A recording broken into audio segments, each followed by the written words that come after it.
أعوذ بالله من الشيطان الرجيم. بسم الله الرحمن الرحيم.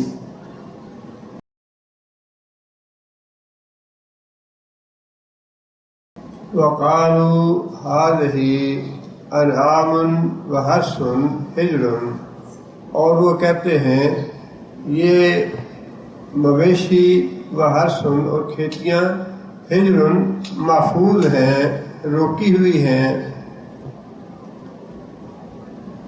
پچھلی آیتوں میں اللہ تعالیٰ نے یہ بات ارشاد فرمائی تھی کہ مشرک لوگ جو ہیں وہ حصے مقرر کرتے ہیں اللہ کی دی ہوئی نعمتوں سے، اللہ کی حصہ بھی بناتے ہیں، اور اللہ کے ٹھہرائے ہوئے شریک جو ہیں ان کے نام کے بھی حصے بھی بناتے ہیں۔ اللہ کا حصہ اس لیے بناتے ہیں کہ اللہ تعالیٰ نے وہ چیزیں پیدا کی، اور شریکوں کا حصہ اس لیے بناتے ہیں کہ ان شریکوں کے واسطے سے اللہ نے ہمیں یہ دیا ہے چیزیں، لہذا شریکوں کا شکر ادا کرنے کے لیے ان کے بھی حصے بناتے ہیں۔ اور پھر اللہ تعالیٰ نے یہ بات بھی ارشاد فرمائی کہ میرے ٹھہرائے ہوئے شریکوں سے انہیں اتنی محبت ہے کہ اگر میرے حصے سے کوئی کمی ہو جائے تو اس کی انہیں پرواہ نہیں، لیکن اگر ان کے شریکوں سے کسی حصے کی کمی ہو جائے تو میرے حصے سے وہ حصہ پورا کرتے ہیں۔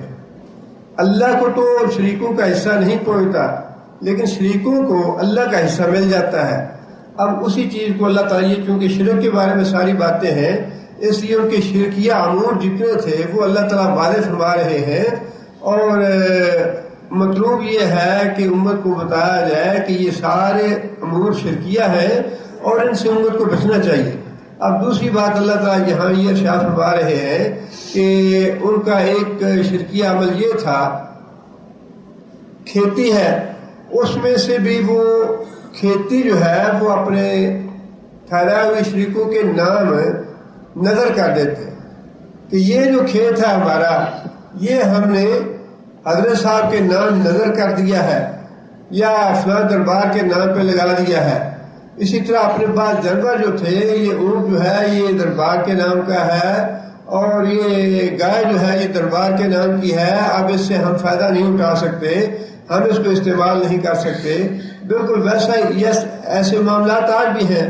وہی چیزیں جو ہیں اللہ تعالیٰ واضح فرما رہے ہیں بڑی وضاحت کے ساتھ، ایک ایک بات کر کے، وَقَالُوا هَٰذِهِ أَنْعَامٌ، اور وہ کہتے ہیں کہ یہ تو ہے مویشی، وَحَرْثٌ، اور یہ کھیتی ہے، حجر، یہ روکی گئی ہے، یہ محفوظ کر دی گئی ہے، یہ نام لگا دی گئی ہے دربار کے نام کی، حضرت صاحب کے نام کی۔ اب جب وہ کھیتی یا جانور حضرت صاحب کے یا دربار کے نام لگ گیا تو اس کے بعد اللہ فرماتے ہیں لا یطعمھا، اس کو کوئی نہیں کھا سکتا، الا من نشاء بزعمہم، سوائے اس کے جس کو ہم اجازت دیں، جس کے لیے ہم چاہیں کہ فلاں کھائے فلاں نہ کھائے، بزعمہم۔ اب اللہ نے فرمایا کہ یہ ہے ان کا اپنا خیال، یہ شریعت نہیں ہے۔ اصل میں اس میں دو چیزیں ہیں شرک والی، ایک تو اللہ تعالیٰ کی دی ہوئی نعمتوں میں سے کسی نعمت کو کسی بزرگ کے نام لگا دینا، کسی دربار کے نام لگا دینا، یا کسی کے نام کی قربانی کرنا، کسی کے نام کی 11ویں 13ویں 14ویں وغیرہ کرنا، کسی کے نام کی کرنا، پہلا شرک تو یہ ہو گیا۔ دوسرا شرک اللہ یہ واضح فرما رہے ہیں کہ یہ سارا کچھ کرتے تھے بزعمہم، اپنے خیال کے مطابق، لیکن نام لگاتے تھے کہ یہ دین ابراہیمی پہ ہم چلتے ہیں، دین ابراہیم نے ہمیں یہ تعلیمات دی ہیں، یہ اللہ تعالیٰ کا حکم ہے جو ہم کر رہے ہیں۔ بالکل وہی بات جو آج کل قبروں پہ اور مزاروں پہ اور جو کچھ لوگ کیا جاتا ہے، وہ سارا بظاہر یہی بتاتے ہیں کہ یہ سارے کا سارا دین ہے اور یہ سارے کا سارا شریعت کے مطابق ہم کر رہے ہیں۔ پر اب تو اللہ تعالیٰ معاف کرے، معاملہ یہاں تک پہنچ گیا کہ نبی صلی اللہ علیہ وسلم نے یہ بات ارشاد فرمائی ہے کہ مجھے اپنے بعد اپنی امت سے شرک کا خطرہ ہی نہیں ہے، لہٰذا یہ قبروں پہ نظریں نیازیں چڑھانی، یہ کبے بنانے اور ان پہ جا کے سجدے کرنے، ان پہ پھول چڑھانے، گیارہویں دینا، سبیل لگانی، ان کے نام کے دیگیں پکانی، ان کے نام کے کھانے پکانے، یہ شرک تو ہے ہی نہیں۔ اللہ کے رسول نے خود فرما دیا کہ مجھے اپنی امت سے اپنے بعد شرک کا خطرہ ہی نہیں ہے۔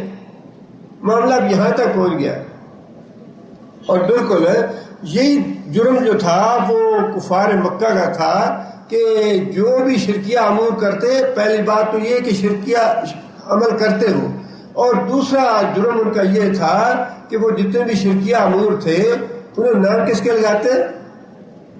دین ابراہیمی کے، اللہ کے نام لگاتے کہ یہ ہم اپنی طرف سے نہیں کر رہے، بلکہ یہ تو اللہ نے ہمیں حکم دیا ایسا کرنے کا، ہم تو دین ابراہیمی کے پیروکار ہیں، ہمارے پیغمبر جو تھے وہ ابراہیم علیہ السلام تھے، اور ہم انہی کے بنائے ہوئے گھر کے مجاور ہیں، انہی کے بنائے ہوئے گھر کے خدمتگار ہیں، ہم تو انہی کے دین پہ چل رہے ہیں، دین ابراہیمی کے پیروکار ہیں۔ دعویٰ یہ تھا، لیکن اللہ تعالیٰ نے ان دونوں باتوں کی تردید فرما دی کہ یہ جو ظلم کر رہے ہیں، دوہرا ظلم کر رہے ہیں، ایک تو شرک کر رہے ہیں، آپ میری دی ہوئی نعمتیں جو ہیں ان کو نام لگاتے ہیں درباروں کے اور حضرت صاحب کے نام نظر کرتے ہیں، یہ پہلا شرک ہو گیا، اور دوسرا جرم ان کا یہ ہو گیا کہ نظر کرنے کے بعد دعویٰ یہ کرتے ہیں کہ اس کا ہمیں اللہ نے حکم دیا ہے، دین ابراہیمی پہ چلتے ہیں، دین ابراہیمی کی یہ باتیں ہیں جن پہ ہم عمل کر رہے ہیں۔ یہ دوہرا جرم تھا، اس لیے اللہ تعالیٰ نے فرمایا کہ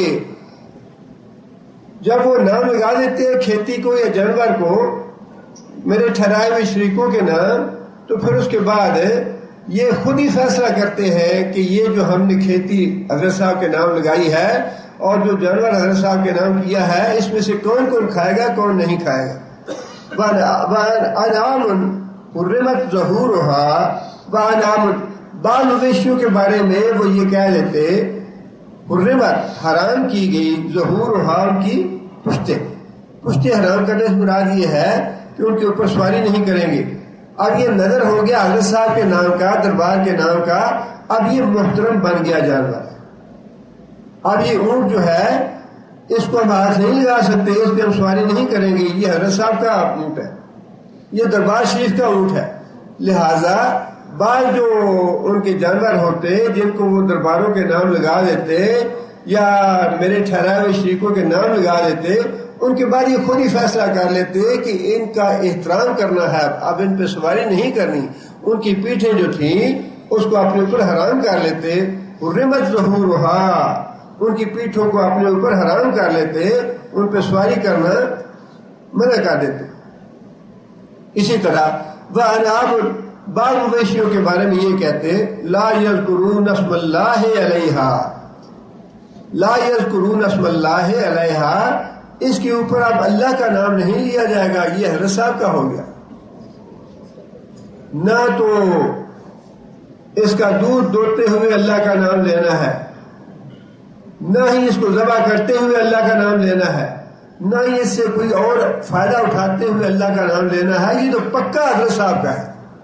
اللہ کا نام بھی نہیں آنا چاہیے اس جانور کے قریب، ذبح کرے تو حضرت صاحب کے نام کا دے، دودھ اس نے جو دیا ہے وہ حضرت صاحب کے نام کا ہے، اس کی کوشش سے اگر بنانا ہے تو وہ حضرت صاحب کے نام کا ہے، پیر صاحب کے نام کا ہے۔ مطلب یہ کہ یہاں تک کہ اس پہ اللہ کا نام لینا بھی وہ منع کر دیتے۔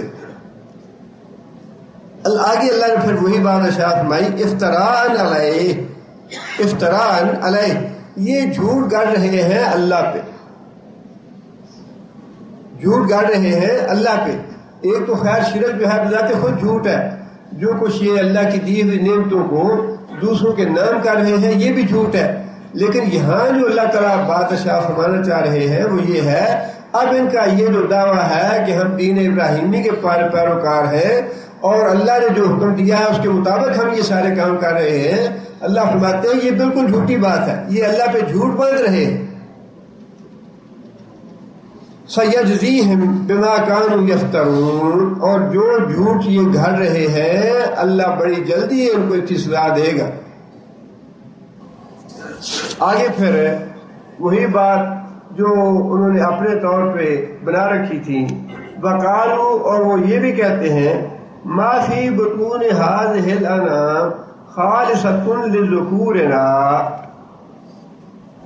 یہ جو مویشی ہے، مَا فِي بُطُونِ هَٰذِهِ الْأَنْعَامِ، اس کے پیٹ میں جو کچھ بھی ہے بچہ، یعنی خالصۃ لذکورنا، یہ تو خالص ہے ہمارے مردوں کے لیے. اگر یہ بچہ جو اونٹنی دینے والی ہے، گائے دینے والی ہے، بکری دینے والی ہے، اس کے بارے میں پہلے سے وہ یہ طے کر دیتے کہ اگر یہ بچہ زندہ پیدا ہو گیا تو پھر یہ بچہ ہمارے جو مرد ہیں صرف وہی کھا سکتے ہیں، عورتیں اسے نہیں کھا سکتی. ہاں اگر یہ بچہ مردہ پیدا ہوا تو پھر اس سے مرد بھی کھائیں گے، عورتیں بھی کھائیں گی. وَمُحَرَّمٌ عَلَىٰ أَزْوَاجِنَا وَإِن يَكُن مَيْتَةً. هذه الأنعام خالصة لذکورنا، اگر یہ زندہ پیدا ہوا تو یہ خالص ہمارے مردوں کے لیے ہوگا کھانا اس کا. وَمُحَرَّمٌ عَلَىٰ أَزْوَاجِنَا، اور اس کا کھانا حرام ہوگا اوپر ہماری عورتوں کے. اگر بچہ زندہ پیدا ہو جائے تو پھر تو صرف اس کو مرد کھائیں گے، عورتوں پہ کھانا اس کا حرام ہے. وَإِن يَكُن مَيْتَةً، اگر وہ بچہ مردہ پیدا ہوا، فَهُمْ فِيهِ شُرَكَاء، فَهُمْ پھر وہ سارے کے سارے فِيهِ شُرَكَاء اس کے کھانے میں شریک ہوں گے. اگر مردہ پیدا ہو بچہ تو پھر مرد بھی کھا لیں گے، عورتیں بھی کھا لیں گی. لیکن اگر وہ زندہ پیدا ہوا تو پھر صرف مرد کھا سکتے ہیں، عورتیں نہیں کھا سکتی. اب یہ اس طرح کے مسئلے خود اپنے گھڑے ہوئے ان پہ وہ عمل کرتے اور دعویٰ یہ کرتے کہ یہ ہم شریعت ابراہیمی پہ چل رہے ہیں. یہ مسئلے اپنی پاس سے گھاڑ لینے، حلال اور حرام. یہاں جو بنیادی بات ہے وہ یہ ہے کہ حلال حرام کا تعین وہ خود کرتے. یہ چیز حلال ہے، یہ چیز حرام ہے. حالانکہ یہ حق جو ہے صرف اللہ تعالیٰ کا ہے کہ اللہ تعالیٰ حلال اور حرام کا تعین فرمائے. اللہ بتائے کہ حلال یہ ہے تمہارے لیے، حرام یہ ہے. اور اس معاملے میں کیونکہ یہ معاملہ ہے بڑا نازک حلال اور حرام کا، ہم اس کو اہم نہیں سمجھتے. اللہ تعالیٰ نے تو نبی صلی اللہ علیہ وسلم کا بھی مواخذہ فرمایا اس بات پہ کہ نبی صلی اللہ علیہ وسلم نے شہد کھانے سے قسم کیوں کھائی. حالانکہ نبی صلی اللہ علیہ وسلم نے قسم کھائی تھی، حرام تو قرار نہیں دیا تھا. لیکن اللہ تعالیٰ نے قرآن مجید میں کیا بات ارشاد فرمائی، یا ایھا النبی لما تحرم ما احل اللہ لک.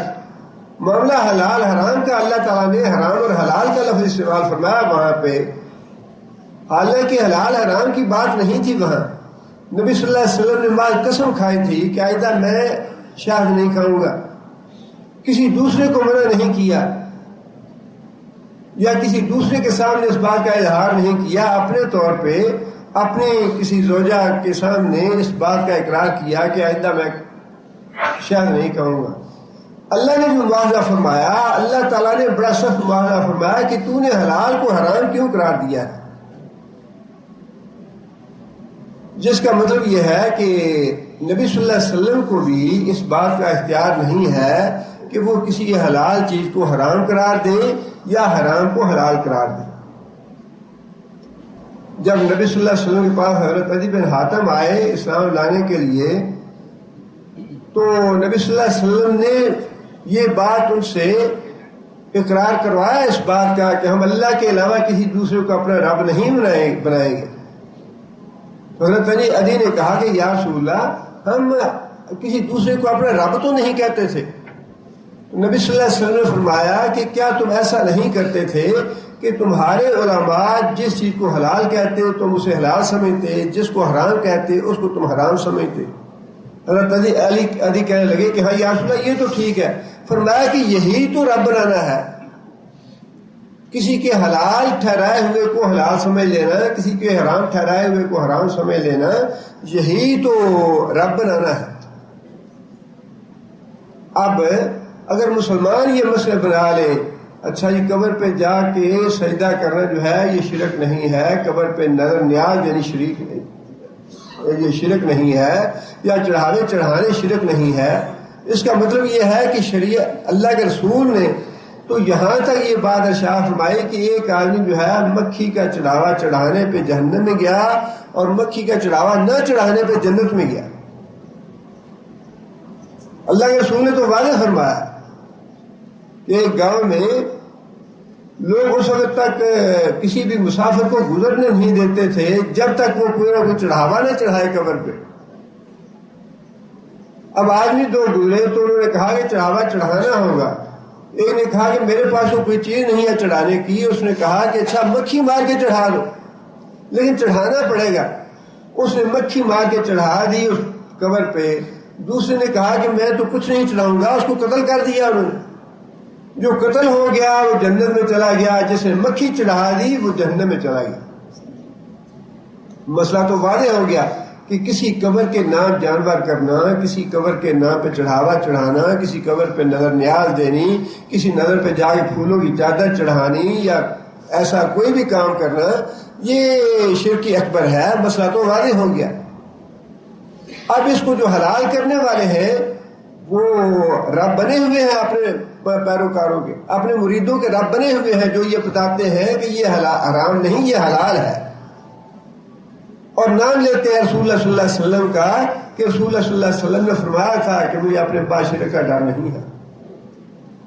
نام اللہ کے رسول کا لیتے ہیں، بالکل وہی بات جو مشرکین مکہ کرتے تھے، شرک کرتے تھے، بتوں کے نام کے چڑھاوے چڑھاتے تھے، اپنے کھیتیاں بھی، اپنے مویشی بھی ان کے نام کی نظر مان دیتے، حتیٰ کہ نظر ماننے کے بعد اچھا اس کے پسواری نہیں کرنی، اس پہ اللہ کا نام نہیں لینا، اس کا بچہ نہیں کھانا، یا اس کا مردہ پیدا ہو تو وہ کھائے گا، زندہ ہو تو وہ کھائے گا، ساری شرطیں لگا دینی، اور اس کے بعد یہ کہنا کہ یہ جتنے بھی کام ہم کر رہے ہیں یہ تو دین ابراہیمی کے مطابق کر رہے ہیں، اللہ نے ہمیں حکم دیا ہے۔ یہ دوہرا جرم تھا۔ یجزیہم وصفہم، جو فتوے یہ دے رہے ہیں، سیجزیہم، اللہ ان کو بدلہ دے گا اس کا، اللہ پکڑے گا انہیں۔ یہ کیسے ہو سکتا ہے کہ اللہ تعالیٰ نے حلال اور حرام کا حق جو ہے وہ اپنے پاس رکھا ہو اور اللہ کے نبی کو بھی یہ حق نہ دیا ہو؟ اور یہ جو علماء اور فضلاء بنے ہوئے ہیں فتوے دینے کے لیے کہ یہ جائز ہے یہ ناجائز ہے، اللہ تعالیٰ ان کو چھوڑ دے، اللہ سزا نہ دے ان کو۔ فرمایا کہ اللہ تعالیٰ بڑی جلدی ان کو ان کے جھوٹے فتووں کی سزا دے گا۔ انہو حکیم علیم، وہ حکمت والا بھی ہے اور علم والا بھی ہے۔ اگر وہ فوراً کسی کو پکڑتا نہیں تو اس میں اللہ کی حکمت ہے، لیکن اس کا مطلب یہ نہیں ہے کہ اللہ تعالیٰ سے بھول چوک ہو گئی یا اللہ کو پتہ نہیں ہے یہ کیا کر رہے ہیں۔ فرمایا کہ اللہ کی ذات جانتی ہے جو کچھ کر رہے ہیں۔ ایک ایک آدمی کا عمل جو ہے وہ اللہ کے ہاں محفوظ ہے، لیکن اللہ تعالیٰ حلیم ہے، حکیم ہے، اس لیے اللہ تعالیٰ فوراً سزا نہیں دیتے، فوراً پکڑتے نہیں، لیکن اگر یہ بات نہ آئے، توبہ نہ کی، تو ان کو ان کے کیے کی سزا ضرور مل کے رہے گی۔ آگے پھر دوسری بات جو قتل کے بارے میں تھی کہ بعض لوگ جو ہیں وہ اپنے بتوں کو خوش کرنے کے لیے اولاد کو قتل کرتے ہیں، بعض جو ہے وہ اس غرض سے کہ ہمیں ان کا خرچ برداشت نہ کرنا پڑے اس لیے قتل کرتے ہیں، اور بعض اپنی بچیوں کو آر سمجھتے ہوئے قتل کرتے ہیں۔ اللہ فرماتے ہیں قد خسر الذین قتلوا اولادہم، جن لوگوں نے اپنی اولادوں کو قتل کیا، قد خسر، وہ خسارے میں چلے گئے، گھاٹے میں رہے وہ لوگ جنہوں نے قتل کیا اپنی اولادوں کو، صفحا بغیر علم، نادانی سے بغیر علم، نادانی سے بغیر علم کے۔ مطلب یہ ہے کہ بچوں کو قتل کرنے کے لیے کوئی دلیل نہیں ہے ان کے پاس، یہ بھی ان کا ایک اپنا گھڑا ہوا مسئلہ ہے کہ کسی کو داماد بنانا ہمارے لیے باعث عار ہوگا، یا یہ ہمارے کھانے میں شریک ہوں گے، ہم ان کا بوجھ برداشت نہیں کر سکتے، ان کا خرچ برداشت نہیں کر سکتے، یا پھر بتوں کو خوش کرنے کے لیے ان کے نام مان کے چڑھاوے کے طور پہ قتل کر دیتے ہیں۔ فرمایا یہ ساری باتیں جو ہیں یہ نادانی کی، جہالت کی اور بغیر کسی علم کے ہیں، اور یہ لوگ گھاٹے میں پڑ گئے۔ وحرموا ما رزقهم اللہ، اور حرام کیا انہوں نے ما رزقهم اللہ، جو رزق دیا ان کو اللہ نے۔ بات وہی ہے کہ کسی حلال کو حرام کرنا، حرام کو حلال کرنا، یہ صرف اللہ تعالیٰ کا حق ہے، کوئی بھی دوسرا یہ حق استعمال نہیں کر سکتا۔ اسی لیے جتنے بھی معاملات ہیں زندگی کے، خواہ وہ عبادات کے معاملات ہیں، عقائد کے ہیں، لین دین کے معاملات ہیں، تجارت کے معاملات ہیں، جتنے بھی معاملات ہیں ان میں اللہ کے رسول سے جو بات ثابت ہے وہی کریں، یہی سب سے محفوظ راستہ ہے۔ جو اللہ کے رسول سے باتیں ثابت نہیں ہیں، اچھا یہ خواب سے ہمیں یہ پتہ چلا، کیا کہا آپ 1000 دفعہ یہ تسبیح پڑھ دیں تو یہ فلاں چیز سے نجات مل جائے، کشف سے یہ بات ہمیں معلوم ہوئی، ہمیں اپنے تجربے سے یہ بات معلوم ہوئی۔ یہ کشف کی باتیں، خوابوں کی باتیں، تجربوں کی باتیں، یہ دین میں کوئی دلیل نہیں، یہ ساری کی ساری گمراہی کی باتیں ہیں۔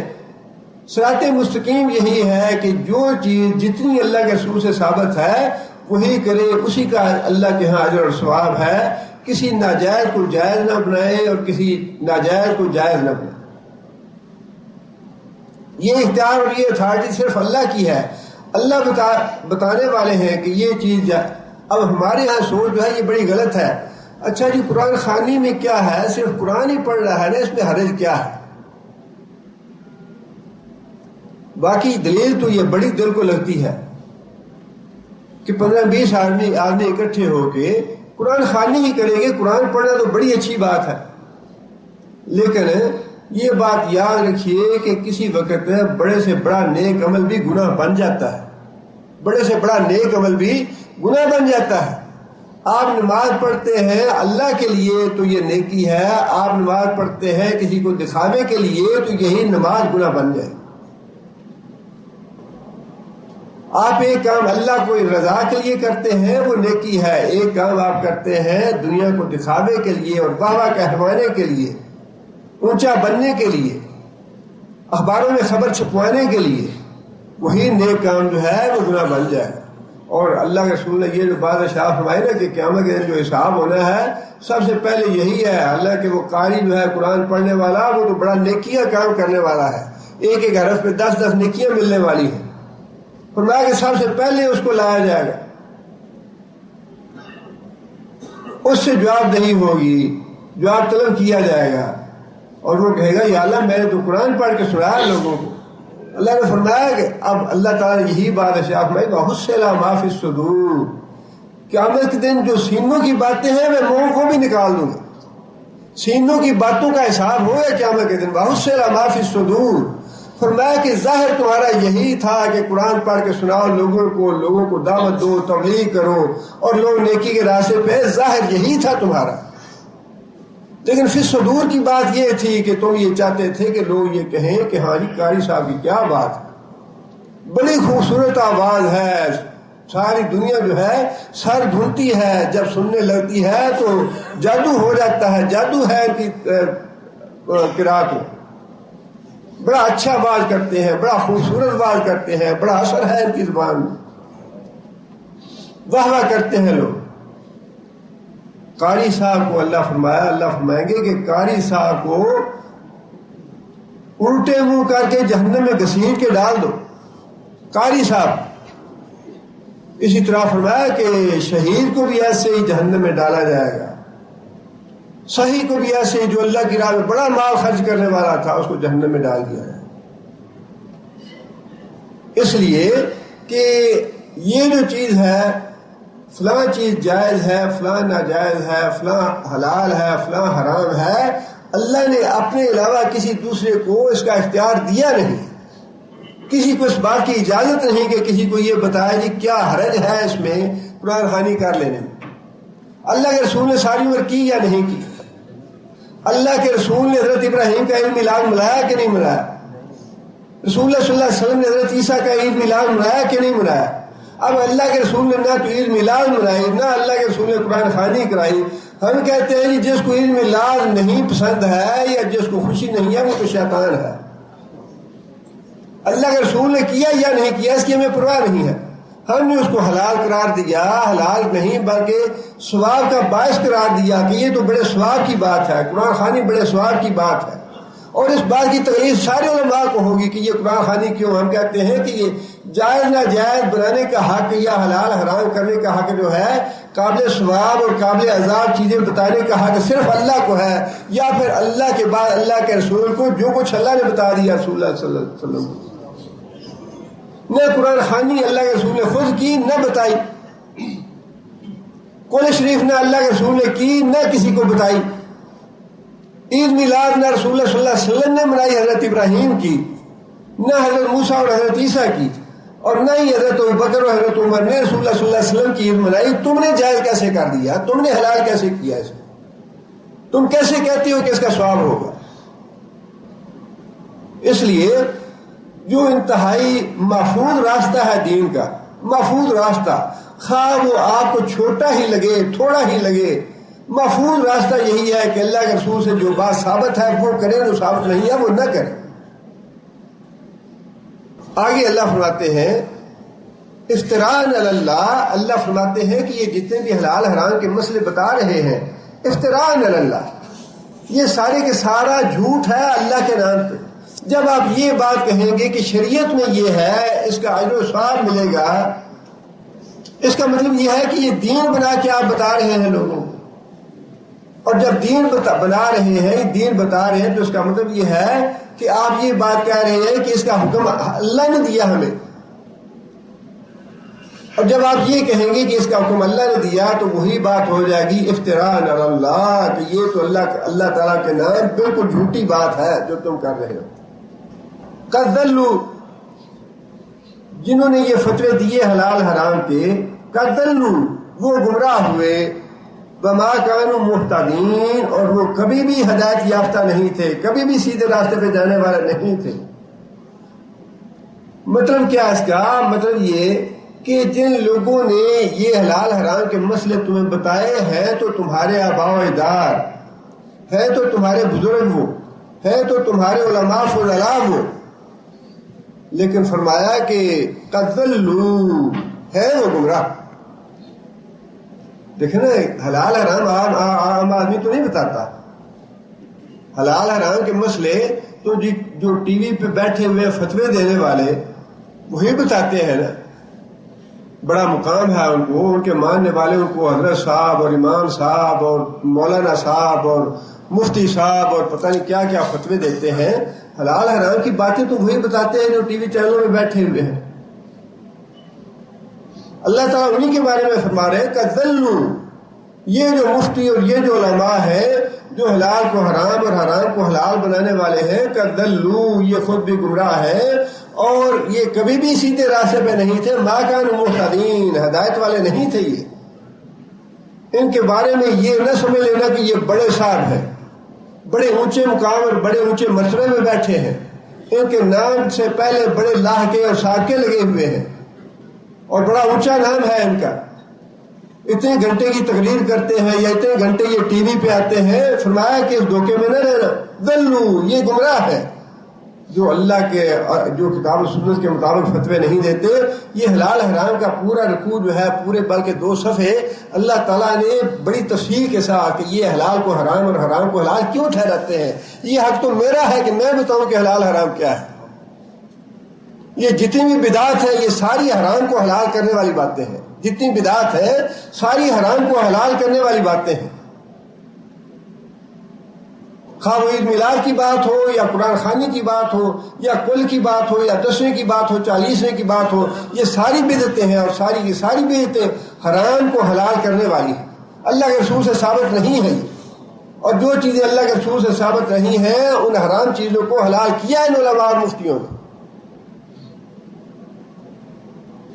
اللہ نے فرمایا قذلوا، جو اللہ اور اللہ کے رسول کی باتوں کو، قرآن اور حدیث کو چھوڑ کے فتوے دیتے ہیں، جو چیزیں ان میں نہیں ہیں ان کو جائز اور ناجائز بناتے ہیں. نہ قذلوا، یہ لوگ گمراہ ہیں، یہ ہدایت یافتہ نہیں ہیں. آگے اللہ تعالیٰ نے یہ بات ارشاد فرمائی وَهُوَ الَّذِي أَنشَأَ جَنَّاتٍ مَّعْرُوشَاتٍ وَغَيْرَ مَّعْرُوشَاتٍ وَهُوَ الَّذِي. اب یہ ساری باتیں جو ہے پہلے شرک کی تردید کے بارے میں تھیں، اب پھر مثبت پہلو آ گیا ان کا کہ توحید کے بارے میں دلائل شروع کر دی اللہ تعالیٰ نے۔ پہلے ان کے شرک کی باتیں، شرک کی مذمت اور شرک کی تردید فرمائی اللہ تعالیٰ نے کہ سارے جتنے بھی یہ شرکیہ امور ہیں یہ سارے کے سارے حرام ہیں، اور جو کچھ فتوے ان کے مفتی دے رہے ہیں، علماء ان کے فتوے دے رہے ہیں، یہ سارے کے سارے گمراہی ہے۔ جو قرآن و حدیث سے بات ثابت نہیں وہ گمراہی ہے۔ اب آگے اللہ تعالیٰ نے توحید کے حق میں دلیل ارشاد فرمائی، وَهُوَ الَّذِي، اور وہ اللہ ہی ہے، انشاء جس نے پیدا کیا، جنات باغات کو، معروشات اس کا مادہ کیا ہے؟ معروشات کا عرش، راشین، عرش کا معنی اونچائی، بلندی، معروشات باغات جو بلند کیے گئے، وہ باغات جو اوپر چڑھائے گئے۔ اوپر چڑھائے گئے باغات کون سے ہیں؟ جو بیلیں چھپر کے اوپر چڑھائی جاتی ہے یا رسی یا دھاگا باندھ کے اوپر کو لے جائی جاتی ہے۔ مثلا انگور کی بیل ہے، اس کو زمین پہ نہیں رکھا جاتا بلکہ اس کو اوپر بلندی پہ چڑھایا جاتا ہے۔ یہ تو ہو گئی، یہ کون سا باغ ہو گیا؟ معروشات، جو چھپر کے اوپر بلندی پہ چڑھایا جاتا ہے۔ غیر معروشات کون سا ہو گیا؟ غیر معروشات باغ جو ہے وہ بیلیں جو زمین پہ ہی رہتی ہیں، ان کو اوپر نہیں کھڑا کیا جا سکتا۔ تربوز ہے، خربوزہ ہے، کدو ہے، یا دوسرے اس طرح کی جتنے بھی بیلوں کے ساتھ لگنے والے چیزیں ہیں وہ سارے کے سارے غیر معروشات ہو گئے۔ اور پھر اس کے علاوہ جو درختوں والے باغ ہیں وہ بھی اس میں شامل ہو گئے، جن پہ انگور لگتے ہیں یا انار لگتے ہیں یا کیلا لگتا ہے یا دوسرے پھل لگتے ہیں جو درختوں پہ ہوتے ہیں، وہ بھی سارے غیر معروشات میں آ گئے۔ اللہ فرماتے ہیں کہ یہ جو معروشات باغ ہیں اور غیر معروشات باغ ہیں یہ کس نے پیدا کیے؟ یہ سارے اللہ نے پیدا کیے۔ والنخل، کھجوروں کے باغ پیدا کیے، والزرع، اور پھر کھیتیاں پیدا کی اللہ تعالیٰ نے، مختلفاً اکلہ، جن کے پھل جو ہے وہ مختلف ہیں، مختلف نوع قسم کے پھل ہیں ان کے کھیتیوں کے۔ اب کھیتیوں میں خواہ غلہ پیدا ہوتا ہو اس پہ آپ غور کر لیجیے، یا کھیتیوں میں باغ کے درخت لگتے ہوں ان پہ دیکھ لیجیے، یا وہ معروشات ہوں یا غیر معروشات ہوں، اللہ فرماتے ہیں کہ ان کے پھل جو ہیں وہ مختلف ہیں۔ اس اعتبار سے یہ اللہ تعالیٰ نے بات ارشاد فرمائی، 1 ایکڑ کا، 2 ایکڑ کا، 10 ایکڑ کا باغ ہے، اس باغ کی مٹی بھی ایک ہے، ایک ہی کنویں سے آپ اس کو پانی دیتے ہیں، اور اس باغ میں آپ نے انگور بھی لگا رکھے ہیں، انار بھی لگا رکھے ہیں، کھجوریں بھی لگا رکھی ہیں، آم بھی لگا رکھے ہیں، مختلف قسم کے پھل لگائے ہیں۔ وہ ایک ہی قسم کی مٹی ہے اور ایک ہی قسم کا پانی جو ہے۔ انگور جب پیدا ہوگا تو اس کا رنگ بھی اور ہوگا، اس کی تاثیر بھی اور ہوگی، اس کا ذائقہ بھی اور ہوگا، لیکن اسی زمین میں انار پیدا ہوگا تو اس کا رنگ بھی اور ہوگا، اس کا ذائقہ بھی اور ہوگا، اس کی تاثیر بھی اور ہوگی۔ آم پیدا ہوتا ہے یا زیتون پیدا ہوتا ہے، زیتون اسی مٹی سے پیدا ہوتا ہے، اس کی تاثیر کون سی ہے؟ انتہائی گرم تاثیر۔ اسی مٹی میں انار پیدا ہوتا ہے اور انار کی تاثیر جو ہے وہ انتہائی ٹھنڈی اور سرد ہے، شکلیں بھی الگ ہے، ذائقہ بھی الگ ہے، تاثیر بھی الگ ہے، لیکن اللہ فرماتے ہیں کہ پیدا تو اسی ایک باغ سے ہوا سارا کچھ۔ یہ کس کی قدرت ہے؟ اللہ فرماتے ہیں کہ وہ اللہ ہی ہے جو معروشات باغ پیدا کرتا ہے اور غیر معروشات باغ پیدا کرتا ہے، اور پھر ان کے جو پھل ہیں وہ مختلف بناتا ہے، ایک جیسے نہیں ہیں بلکہ مختلف پھل ہیں۔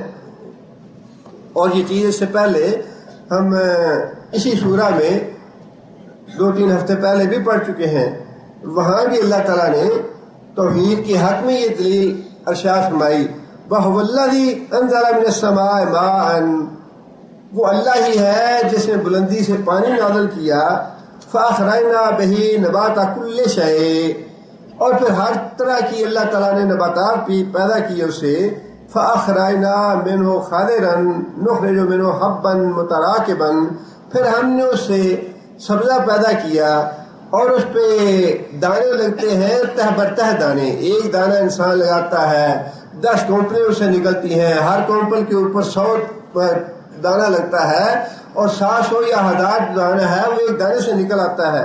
من النخل من طلعها كنوان دانية، اور پھر کھجوریں ہیں جن کے اوپر ہم پھل لگاتے ہیں، جن کے گچھے جو ہیں وہ جیسے جیسے پکتا جاتا ہے ویسے ویسے وہ بو سے جھکتا جاتا ہے۔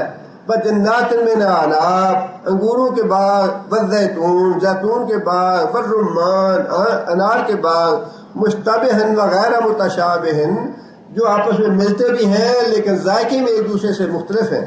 انظروا الی ثمرہ اذا اثمر وینعہ، یہ ہے وہ بات جو اللہ بتانا چاہتے ہیں۔ انظروا افلا ينظرون الى الابل كيف خلقت، افلا ينظرون، کیا یہ لوگ غور نہیں کرتے الى الابل، اونٹ پہ، کیف خلقت، فلينظر الانسان الى طعامه، انسان کو غور کرنا چاہیے اپنے کھانے پہ، یہ کھانا کہاں سے آیا۔ اونٹ پہ غور کرو، اونٹ کی تخلیق اللہ نے کیسے کی۔ وہی بات اللہ فرماتے ہیں کہ انظروا، غور کرو۔ یہ سارے اللہ تعالیٰ نے بگایا ہے، جس بات کی اللہ دعوت دینا چاہتے ہیں یا جو بات اللہ تعالیٰ ہمیں بتانا چاہتے ہیں وہ یہ ہے انظروا، غور کرو اس بات پہ۔ کس بات پہ؟ الی ثمرہ اذا اثمر، درخت کے اوپر جب پھل لگا تھا کچا، درخت کے اوپر جب پھل لگا تھا کچا تھا، وہ اس میں تمہارے لیے کھانے کی کوئی رغبت نہیں ہوتی ہے، بالکل سبز رنگ کا ہوتا ہے۔ فرمایا کہ ویا نہیں ہی، لیکن جب وہ پک جاتا ہے تو پھر یہ دیکھو کہ کن مراحل سے گزر کے وہ کیسا بن جاتا ہے۔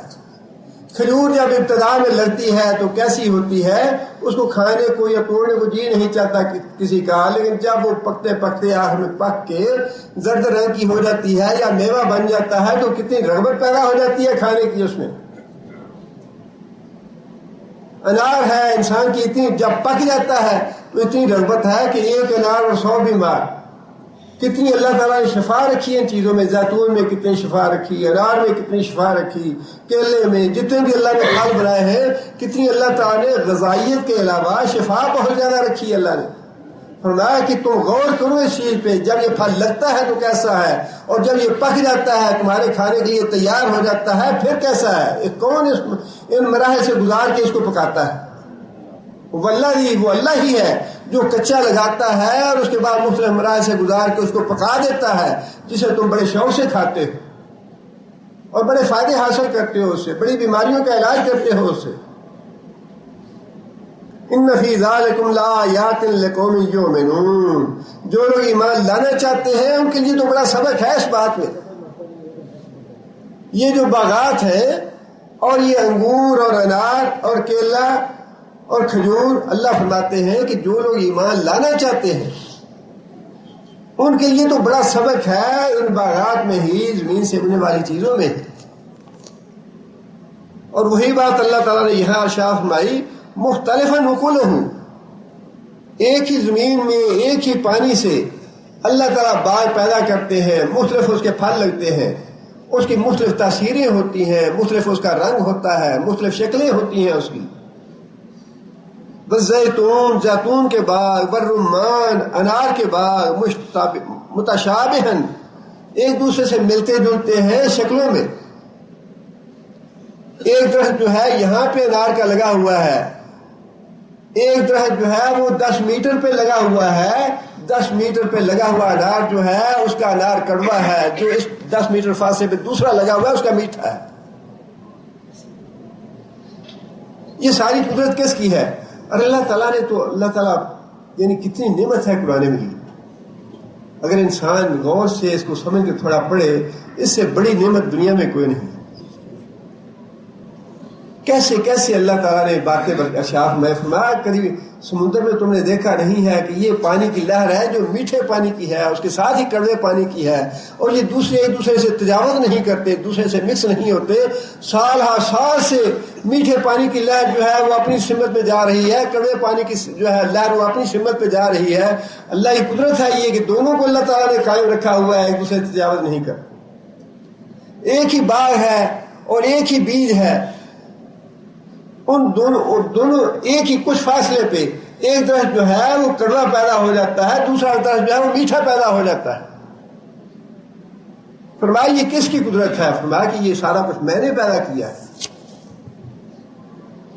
کلوا من ثمرہ، اب یہ بات پیش نظر رہے کہ یہ باتیں جو اللہ تعالیٰ بار بار ہمیں فرماتے ہیں کہ یہ رمان کس نے پیدا کیا، یہ کھجور کس نے پیدا کی، یہ انگور کس نے پیدا کیا، یہ تو روزمرہ کے کھانے والی چیزیں ہیں، ہر انسان اس کو استعمال کرتا ہے، اور ہر آدمی اس حد تک تو جانتا ہے کہ پیدا اللہ نے کی، لیکن اللہ نے بار بار بار بار دہرایا کیوں ان باتوں؟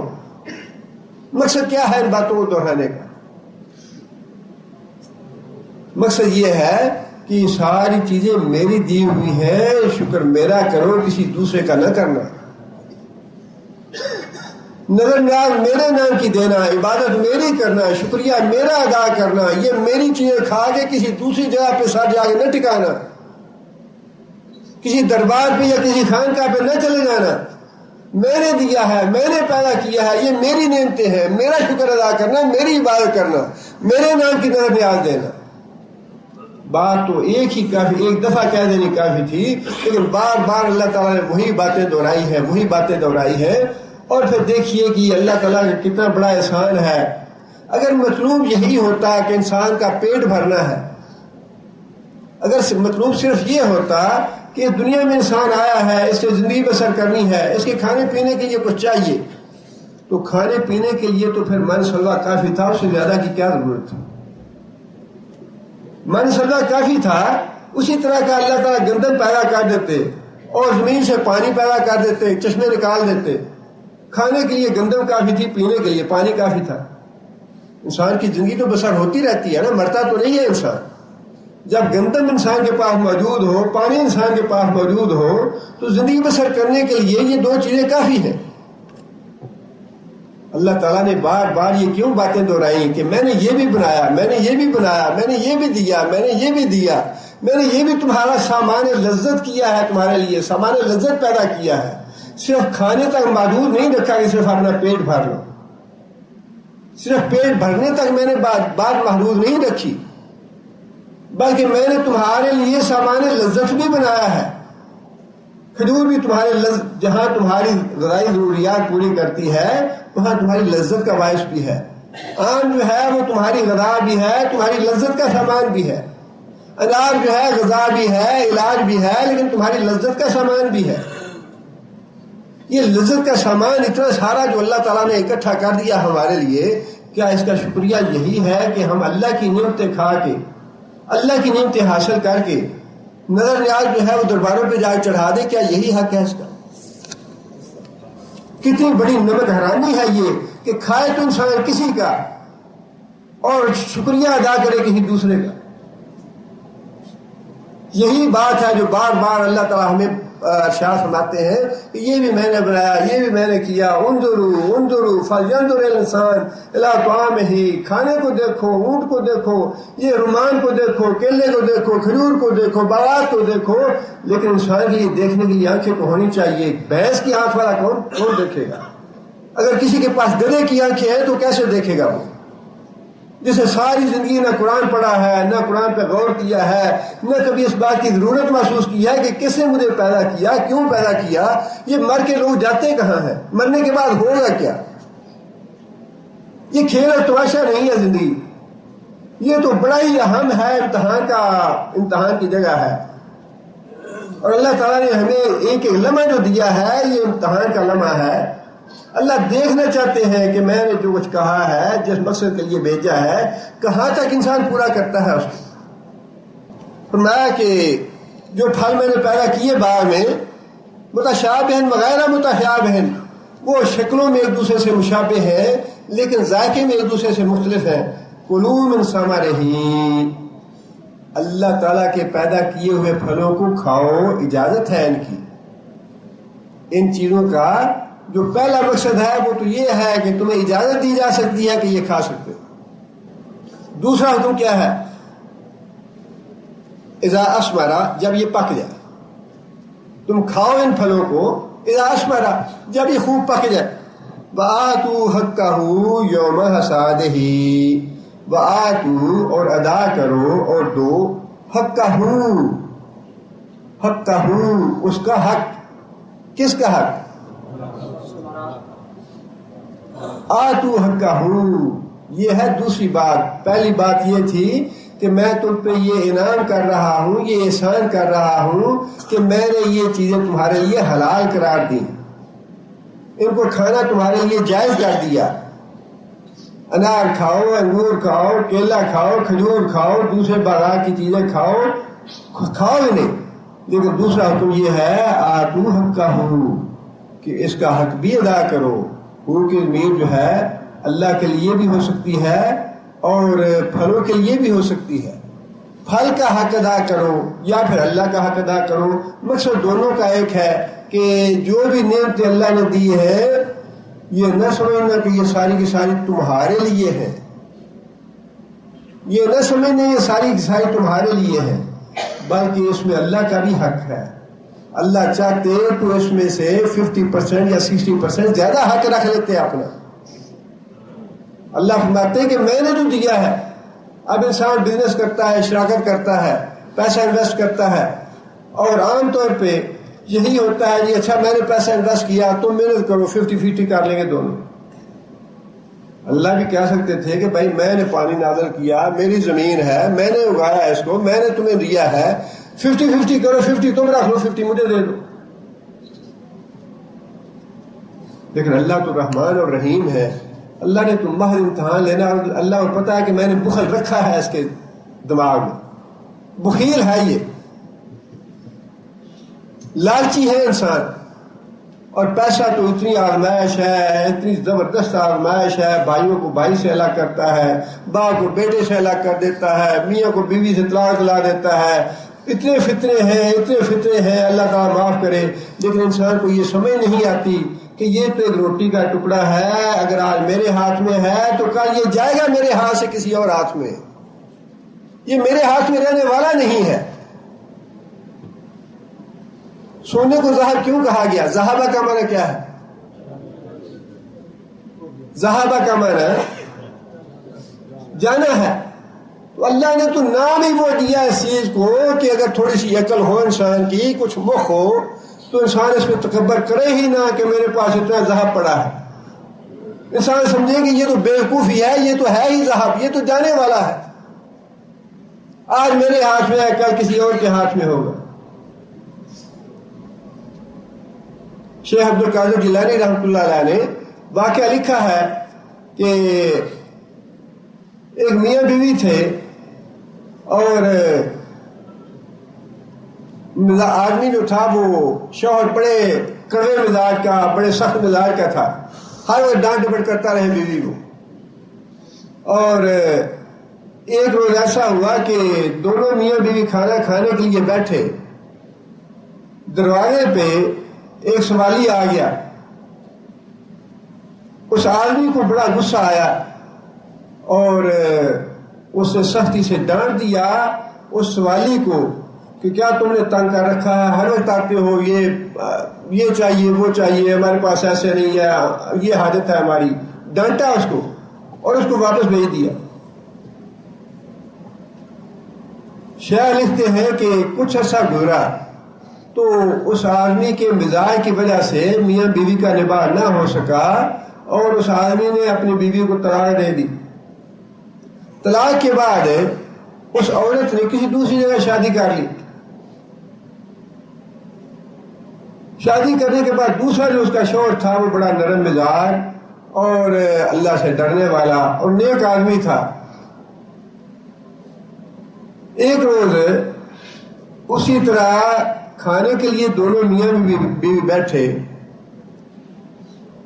دروازے میں سوالی آ گیا اب وہ جو دوسرا شوہر تھا چونکہ نیک آدمی تھا، خدا ترس آدمی تھا، وہ جیسے ہی کھانے کے لیے بیٹھے سوالی آیا تو شوہر کہنے لگا کہ اچھا یہ ہم تو پھر بھی بنا کے کھا لیں گے، سوالی آیا ہے پتہ نہیں بیچارہ کب کا بھوکا ہو، یہ کھانا جا کے اس کو دے دو۔ جب وہ عورت کھانا لے کے گئی اس سوالی کو دینے کے لیے اور واپس آئی تو اس عورت کی آنکھوں میں آنسو تھے۔ وہ شوہر کہنے لگا کیا بات ہے، کیوں رو رہی ہو؟ وہ عورت کہنے لگی کہ جس طرح آج ہم یہاں بیٹھے ہیں دونوں کھانا کھانے کے لیے اور سوالی آ گیا دروازے پہ، اسی طرح ایک وقت وہ تھا کہ میں اپنے پہلے شوہر کے ساتھ کھانا کھانے بیٹھی تھی اور دروازے پہ ایک سوالی آ گیا اور میرے شوہر نے ڈانٹ ڈپٹ کے اس کو بھگا دیا تھا۔ آج جو دروازے پہ سوالی آیا ہے وہ میرا پہلا شوہر تھا جس نے سوالی کو ڈانٹ ڈپٹ دیا تھا۔ وہ دوسرا شوہر جو اس کے ساتھ تھا جس کا نکاح بعد میں ہوا، وہ کہنے لگا کہ اگر تم یہ بات صحیح کر رہی ہو تو جس آدمی کو تم نے ڈانٹا تھا وہ میں ہی تھا۔ یہ جو روٹی کا ٹکڑا ہے نا، یہ تو کسی کے پاس ٹھہرنے والا نہیں۔ اور یہ تو دیکھیں نا انسانوں کی باتیں جو انفرادی مثالیں ہیں وہ تو دور کی بات ہے۔ ایک زمانہ تھا کہتے تھے جی برطانیہ کی حکومت میں سورج غروب نہیں ہوتا، پوری دنیا پہ اس کی حکومت تھی۔ پھر جرمنی صاحب آ گیا، ان کی غروب نہیں ہوتی تھی۔ پھر دوسرے تیسرے ملک آ گئے، روس آ گیا، پھر جو امریکہ صاحب آ گئے۔ یہ سارے حکومتوں کے پاس یہ نہیں رہتی چیزیں، فرد کے پاس کیسے رہ سکتی ہیں؟ ایک حکومت آج سپر ہے، کل دوسری بنتی ہے، پھر تیسری آتی ہے، چوتھی کو زوال آتا ہے، پانچویں کو زوال آتا ہے۔ اللہ تعالیٰ نے سونے کا نام بھی ذہب رکھ دیا اور چاندی کا نام بھی فضہ رکھ دیا۔ فضہ کا معنی وہ اس سے بھی کیا گزرا ہے، فضہ کا معنی بھاگ جانا، ذہب کا معنی جانا ہوتا ہے نا، فضہ کا معنی بھاگ جانا۔ دونوں نام سونے اور چاندی کے ایسے رکھے کہ تھوڑی سی بھی عقل ہو انسان تو اس پہ تکبر کرنے والی یا کرنے والی بات ہی نہیں ہے۔ اللہ فرماتے ہیں کہ یہ نعمتیں جو ہیں یہ میری دی ہوئی ہیں، میری پیدا کی ہوئی ہیں، میری نعمتیں لے کے دوسروں کا شکریہ نہ ادا کرنا، دوسروں کے مزاروں پہ جا کے سر نہ رگڑتے رہنا، دوسروں کے مزاروں پہ جا کے اپنے ماتھے نہ ٹھکانا، دوسروں کی نظریں نیازیں نہ دینا، میرا شکر ادا کرو، میری بندگی کرو، میری عبادت کرو، میرے نام کی نظر نیاز دو۔ یہاں پہ اللہ تعالیٰ نے چونکہ یہ بات ارشاد فرمائی کہ میرا حق ادا کرو، زمین کی جو پیداوار ہے اس میں جو اللہ تعالیٰ نے حق رکھا ہے اپنا یا فصل کا، وہ دو طرح کا ہے۔ ایک تو یہ ہے کہ اگر بارانی زمین ہوگی تو زمین کی پیداوار پہ 10واں حصہ ہے۔ بارانی زمین پہ کیونکہ بارش ہی ہونی ہے، اس میں انسان کی اپنی محنت نہیں ہے، اس پہ 10واں حصہ ہے۔ اور اگر انسان زمین کو پانی دے اپنی محنت سے، کنویں سے دینا ہے یا نہر سے دینا ہے اور اس کی ادائیگی کرنی ہے تو پھر اس پہ کتنا ہوگا؟ ہر 20واں حصہ، اس پہ 20واں حصہ ہے، اس پہ کم ہو جاتا ہے۔ اس کی وجہ یہ ہے کہ اس پہ انسان کی زیادہ محنت آئی ہے۔ اور شریعت نے وہی تو میں نے کہا نا کہ اللہ تعالیٰ چاہتے، اللہ فرماتے کہ ٹھیک ہے آدھا میرا ہونا چاہیے آدھا تمہارا ہونا چاہیے۔ اللہ نے جو بڑا احسان کیا ہے کہ 2.5% رکھا، یا پھر اس معاملے میں زراعت کے معاملے میں اللہ تعالیٰ نے 10واں حصہ یا 20واں حصہ رکھا۔ اور پھر اسی طرح زراعت کے معاملے میں یہ بات بھی ہے کہ جس طرح پیسے کے معاملے میں یا زیور کے معاملے میں زکوٰۃ سال میں 1 دفعہ ہے، زراعت کے معاملے میں ایسا نہیں ہے۔ اگر سال میں 2 دفعہ فصل پکتی ہے، 2 دفعہ فصل کٹتی ہے سال میں، تو 2 دفعہ ہی عشر دینا پڑے گا۔ اور جس طرح نصاب رکھا گیا ہے پیسے میں یا زیور میں، اسی طرح فصل میں بھی نصاب رکھا گیا ہے۔ غلہ جو ہے اس کا نصاب جو ہے وہ 948 کلو گرام فصل جب ہو جائے، غلہ جب ہو جائے، اتنا جب پہنچ جائے 5 وسق کے برابر ہے یہ، جب یہ غلہ ہو جائے تو پھر اس پہ زکوٰۃ ہے، اگر اس پہ سے کم ہو پھر اس پہ عشر نہیں ہے۔ سبزیوں کے معاملے میں علماء نے یہ لکھا ہے کہ وہ سبزیاں جو سٹور ہو سکیں، زیادہ وقت تک جا سکیں، مثال کے طور پہ آلو ہے، پیاز ہے، یا تھوم وغیرہ ہے، جو سٹور ہو سکتا ہے اس پہ عشر ہے، لیکن وہ سبزیاں جو فوراً ہی خراب ہو جاتی ہیں، پالک ہے، دھنیا ہے، یا پھر دوسری سبزیاں ہیں جو فوراً خراب ہو جاتی ہیں، ان پہ عشر نہیں ہے. جو محفوظ ہو سکتی ہیں ان پہ عشر ہے.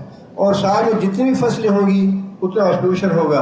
اگر بارانی ہوگی تو 1/10 ہے، اور اگر خود پانی اس کو دیا گیا ہے تو پھر اس کا 20واں حصہ ہے. یہ ہے حق اللہ تعالیٰ کا، بہت ہی معمولی سا حق ہے جو اللہ تعالیٰ نے رکھا ہے اپنا، پیسے میں بھی، زیور میں بھی، اور باغات میں بھی. لیکن ہم میں سے کتنے ہیں جو برغاؤ رغبت دیتے ہیں اسے. آگے اللہ فرماتے ہیں کہ آتو حقہ یوم حصاد ہی، جس دن تم ان کو کاٹو، جس دن تم فصل حاصل کرو اس دن اس کا حق ادا کرو. ولا تسرفوا، اور اسراف نہ کرو، مال کا اسراف نہ کرو. شریعت نے مال کو ضرورت سے زیادہ خرچ کرنا بہت ہی برا سمجھا ہے، کبیرہ گناہ ہے یہ. ولا تسرفوا، اسراف نہ کرو. اور یہ اللہ کا فضل اور اللہ کا انعام ہے.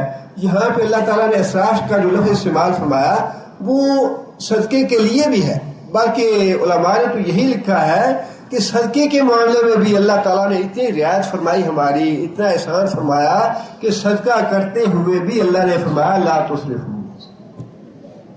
یہ اللہ کا احسان اور اللہ کا ایک نعمت نہیں ہے کہ صدقہ کرتے ہوئے بھی اللہ کے راہ بھی اللہ کہتے ہیں کہ نہیں زیادہ نہ کرو، زیادتی نہ کرو. ذاتی کا مطلب یہ ہے کہ آدمی اتنا صدقہ کر دے اللہ کی راہ میں کہ خود پھر انسان محتاج ہو جائے، خود مانگنے کی نوبت آ جائے. فرمایا اتنا صدقہ نہ کرو. اچھا صدقہ وہ ہے صدقہ کرنے کے بعد تمہاری اپنی ضروریات پوری ہوتی رہے.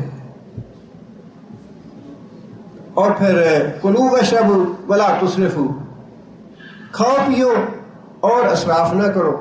کھانے پینے کے معاملے میں بھی یہ ہے کہ اگر اللہ تعالیٰ نے دیا ہے تو اپنے آپ کے اندر رہ کے استعمال کرو، اس کو بھی فضول خرچی نہ کرو. جتنا تمہارے گھر کی ضرورت ہے اتنا کھانا بناؤ اور اتنا کھانا استعمال کرو. اب اللہ تعالیٰ معاف کرے، پیسہ اللہ نے دیا ہے، لیکن اکثر لوگوں کا معاملہ یہی ہے کہ وہ کبیرہ گناہ کے مرتکب ہوتے ہیں، اتنا اتنا کھانا لے کے ضائع کرتے ہیں. کھانا تو اتنا بنانا چاہیے. ہمارے اللہ تعالیٰ فضل کرے اور اللہ رحمت کرے. ہمارے جو آباء و اجداد تھے، آپ کے بھی ہمارے بھی، یہ باتیں جو آج ہم دیکھ رہے ہیں نا یہ بڑی پرانی نہیں ہے. یہ تو فطرے آپ پیدا ہو گیا جب پیسہ وافر آ گیا لوگوں کے پاس. ہماری والدہ تھیں چاول پکانے، چاول اگر زیادہ بن گیا یا بچ گیا تو چاولوں کو بھی سکھا لیتی تھیں اور محفوظ کر لیتی تھیں اور بٹی پہ بھیج دینے کہ بھائی ان کو جس طرح دوسرے دانے جو ہیں ان کو بنایا جاتا ہے ان کو بنا کے استعمال کیا جائے. اگر روٹیاں بچ جاتی یا تو وہ جانوروں کو کھلا دی جاتی، ان کے چارے کے لیے استعمال کر لی جاتی، یا پھر روٹیوں کو بھی سکھا کے ان کو پھر گرائنڈ کر کے ان میں چینی بھی نہیں ڈال کے بچوں کو کھلا دیتے ہیں کہ یہ پنجیری ہے.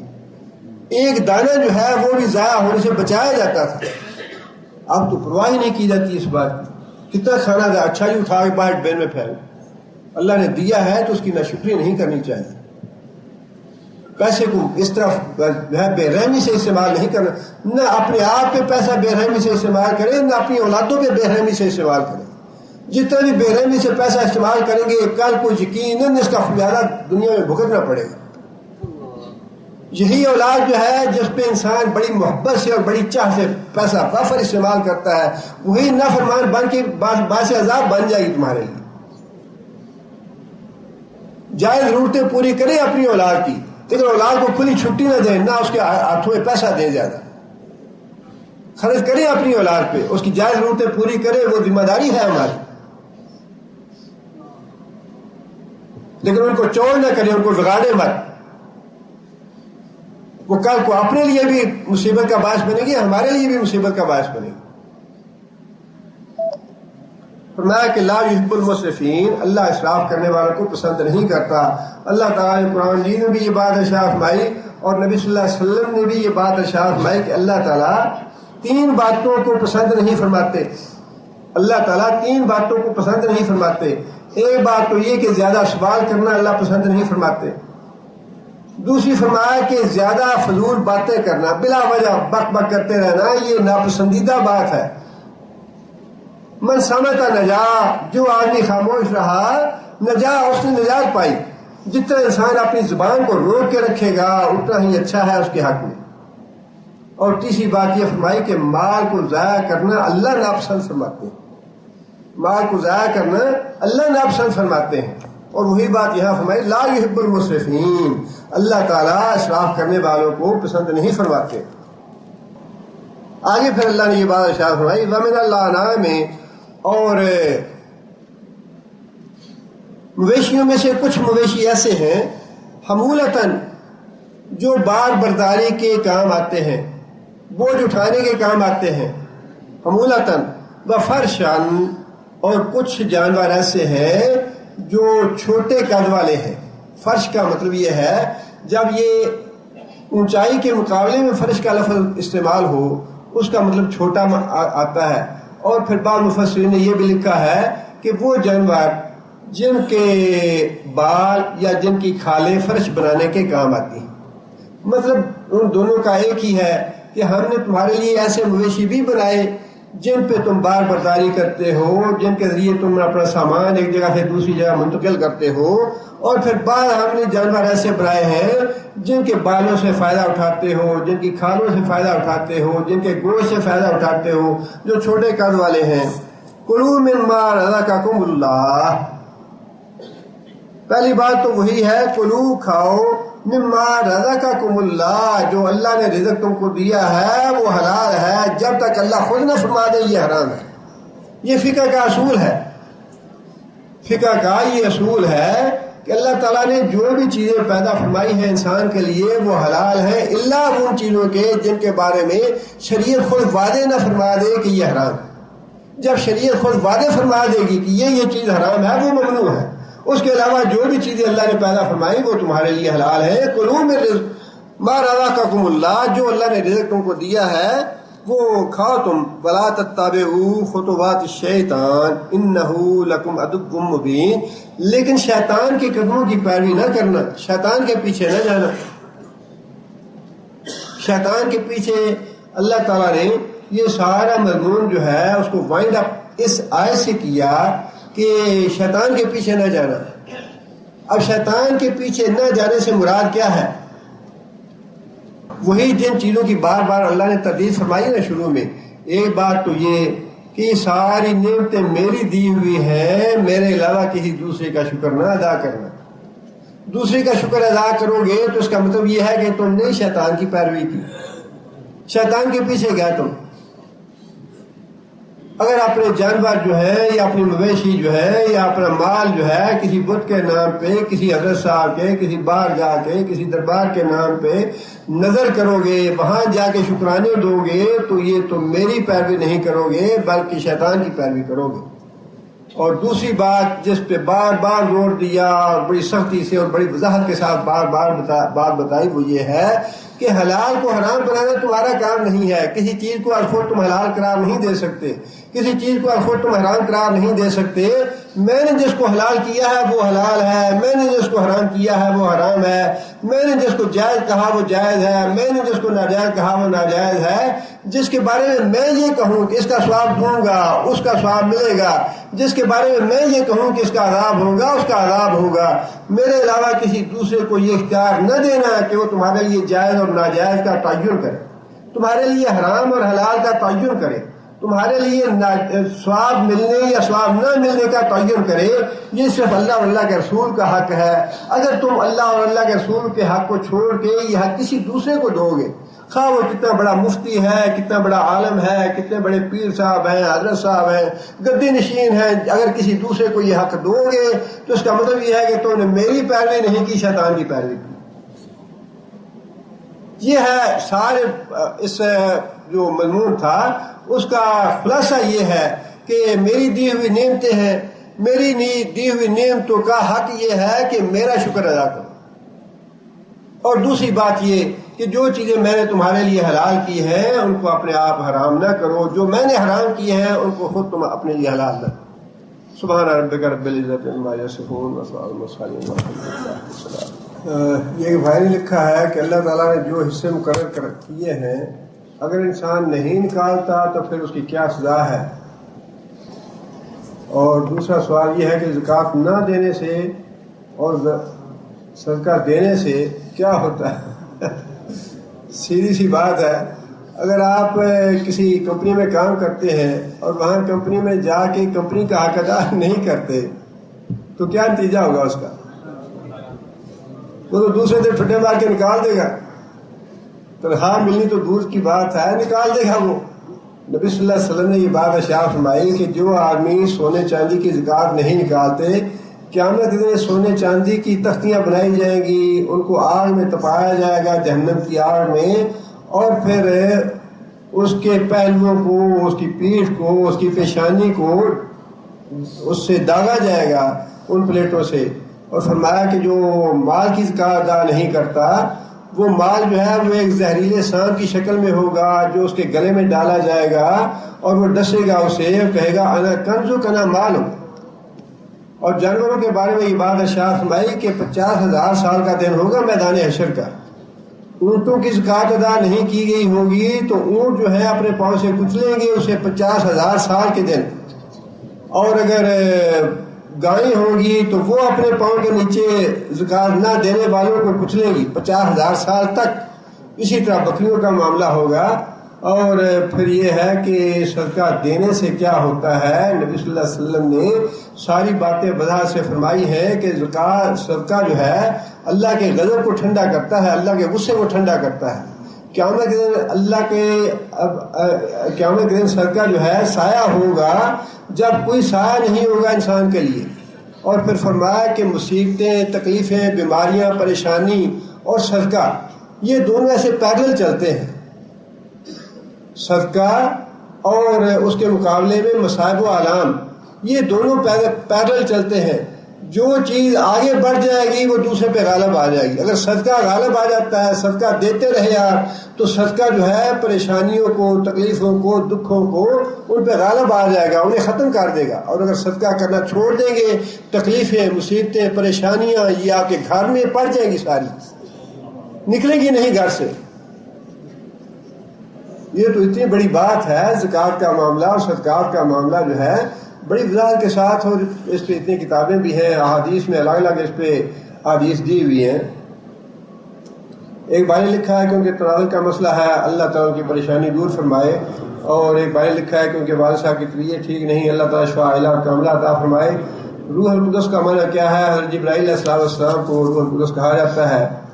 ایک بھائی نے لکھا ہے کہ ان کی بیٹی کو دعا کریں اللہ تعالیٰ ان کی بیٹی کو اولاد عطا فرمائے، اللہ تعالیٰ صالح اور نرینہ اولاد عطا فرمائے ان کی بیٹی کو، اللہ تعالیٰ ان کی پریشانی دور فرمائے۔ استخارے کے بارے میں سوال ہے کہ کیا اس کے لیے خواب آنا ضروری ہے؟ اگر کوئی برا خواب نظر آئے تو اس کے بارے میں کیا کرنا چاہیے؟ اور کاروبار کے لیے دعا کی درخواست ہے۔ اور آخری بات جو ہے وہ تو ہم سب بھائیوں کے لیے ہے کہ میری دعا ہے اللہ تعالیٰ آپ کے لیے جنت کے دروازے کھول دیں، ہم سارے محتاج ہیں اس کے لیے، اور اللہ تعالیٰ کی زبان مبارک کرے، اور اللہ تعالیٰ آپ کو بھی وہی چیز عطا فرمائے جو دعا آپ نے ہم سب کے لیے کی ہے۔ جہاں تک استخارے کا تعلق ہے، استخارے کا خواب سے کوئی تعلق نہیں ہے۔ استخارہ جو ہے اس کا مطلب یہ ہے کہ اللہ تعالیٰ سے آپ خیر اور بھلائی طلب کرتے ہیں، اللہم انی استخیرک، یا اللہ میں آپ سے بھلائی کا طالب ہوں، آپ جانتے ہیں میں نہیں جانتا، میرے دین کے لیے اور میری دنیا کے لیے اگر اچھا ہے تو یا اللہ میرے مقدر میں کر دے، اگر اچھا نہیں ہے تو یا اللہ اس کام کو میرے لیے روک دے۔ یہ دعا کر کے انسان کو دو مستحب کاموں میں سے، دو جائز کاموں میں سے جس کی طرف انسان کا رجحان ہو، طبیعت مائل ہو، وہ کرنا شروع کر دینا چاہیے۔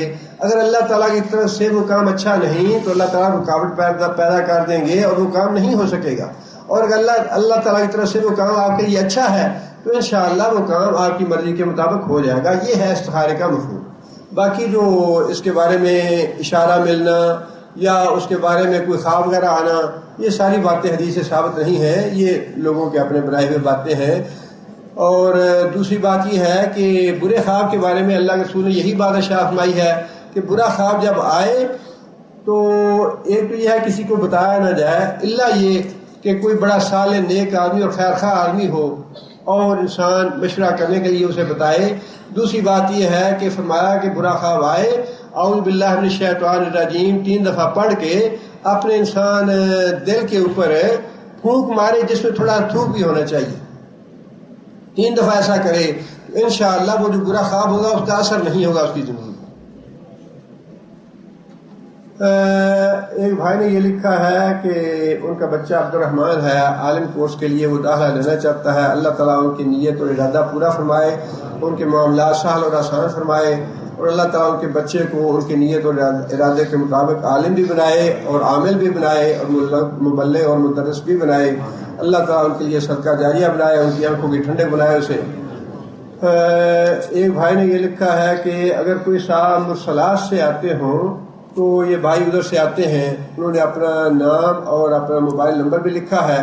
وہ چاہتے ہیں کہ اگر کوئی گاڑی والے صاحب ادھر سے آتے ہوں تو مجھے بھی ساتھ لیتے ہیں. مقصود عالم ان کا نام ہے اور ان کا موبائل نمبر بھی لکھا ہے. اگر کوئی صاحب ادھر سے آتے ہوں تو پلیز وہ ان سے رابطہ کر لیں.